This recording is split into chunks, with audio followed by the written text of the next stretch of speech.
Hello, നമ്മൾ loan എടുക്കാൻ പോകുമ്പോൾ പ്രത്യേകിച്ച് വെഹിക്കിൾ ലോണോ അങ്ങനെ എന്തെങ്കിലും ലോൺ എടുക്കാൻ പോകുമ്പോൾ കേൾക്കുന്നതായിരിക്കും ഡിമിനിഷിംഗ് റേറ്റോ അല്ലെങ്കിൽ ഫ്ലാറ്റ് റേറ്റിൽ ഇൻട്രസ്റ്റ് തരാമെന്ന്.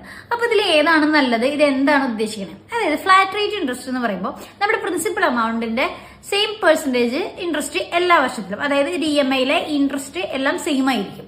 അതങ്ങനെ കുറഞ്ഞു വരാൻ അങ്ങനത്തെ ഒന്നും ഉണ്ടാവില്ല. സെയിം ഫ്ലാറ്റ് റേറ്റ് ആയിരിക്കും എല്ലാ പ്രാവശ്യവും വരാം. ഇനി ഡിമിനിഷിംഗ് റേറ്റ് എന്ന് പറഞ്ഞാൽ നമ്മുടെ പ്രിൻസിപ്പലിലേക്ക് എമൗണ്ട് കയറുന്നതിനനുസരിച്ച് നമ്മുടെ ഇൻട്രസ്റ്റിന്റെ എമൗണ്ടും കുറയും.